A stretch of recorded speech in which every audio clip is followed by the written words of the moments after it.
3 years ago, I replanted this garden area over here. It used to be grass, and I put in this coast sunflower, which is Encilia californica, and I put in a small plant of Pride of Madeira. And it's taken 3 years, but this is what it's grown up to. It is amazing at attracting pollinators. And I've seen several different kinds of butterflies over here, but see, there's one right there.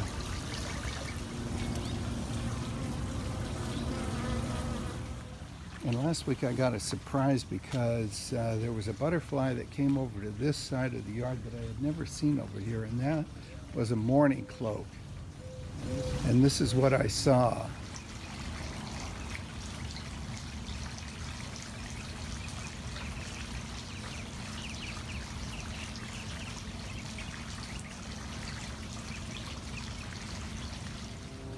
Up until that point, the only place I had seen the Mourning Cloak was over on the west side, which is where we've got a parking area over there, and that parking area is surrounded by trees.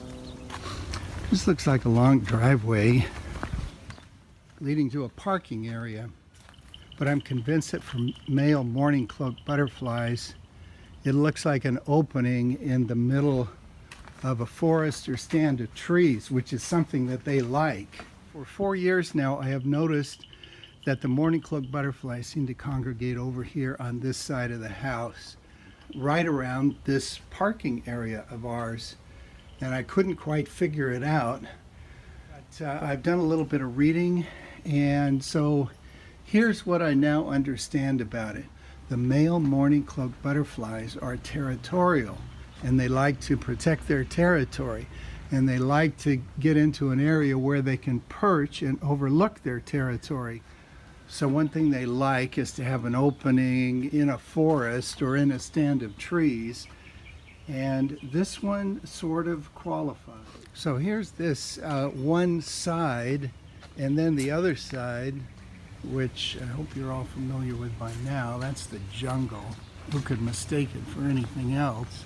And at the end of the jungle is that big sycamore tree, and then over there is another sycamore tree right there.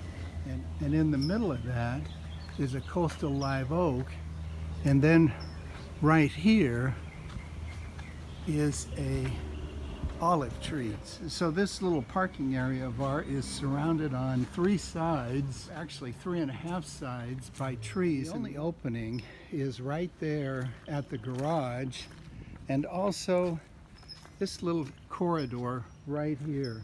And this is the area where I see the Mourning Cloak butterflies most often.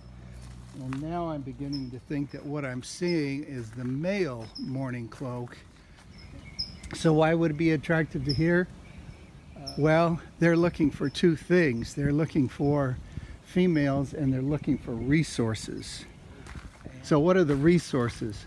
Well, besides rotted fruit, they like tree sap, especially of oaks. So there's my coastal live oak, which would provide them with the tree sap. And the second thing that the female needs is willows. And we've got this, which sure looks like a weeping willow to me. It certainly, has the classic appearance of a weeping willow. And so that would serve as a place for the female to lay her eggs. So she would be attracted to a place like that. And the male, of course, would be attracted because there's females around. It's noon, and I haven't seen any Mourning Cloaks down here in the morning or at noon. But that kind of squares with what the book says, which is that in early to mid-afternoon they will congregate at places like this. And one of the things they like to do is perch. And so I've seen them perch quite a bit on these 3 trees.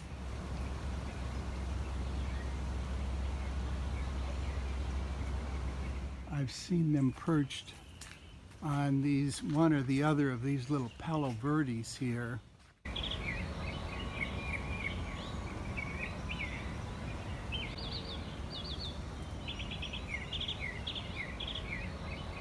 And then I also see them over here on some of this stuff that's in the jungle.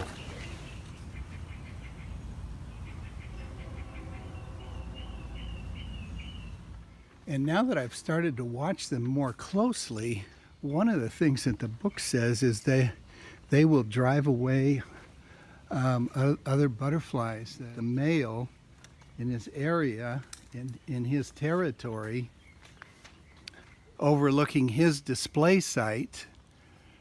That's another thing that the book talks about, is they have a display site.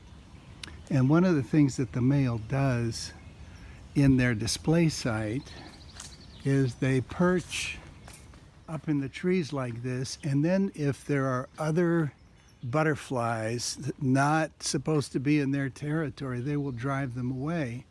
And so I've seen one mourning cloak drive away another, and on other occasions I've seen them drive away larger butterflies.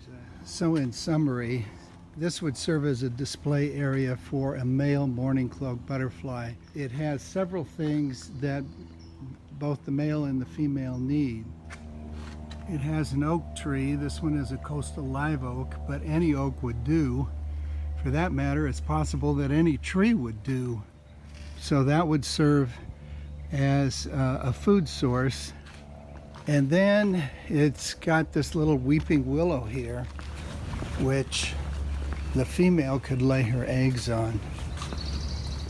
And while the territorial male, he can be happy as can be because he's got lots of places to perch, and the only thing he's got to do is sit back and wait for the females and drive off other male mourning cloaks, or for that matter, any other kind of butterfly, including ones that are larger than him. I always see him battling it out with a tiger swallowtail that comes through here.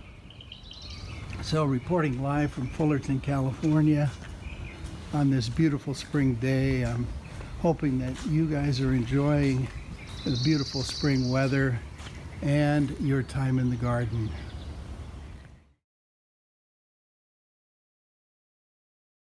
And there he goes again. Crazy, crazy thing, and I'm even crazier trying to film him. Crazy, crazy, crazy guy. Oh, and there goes he just tried to chase away a larger butterfly, which would be that tiger swallowtail. He just chased the tiger swallowtail away.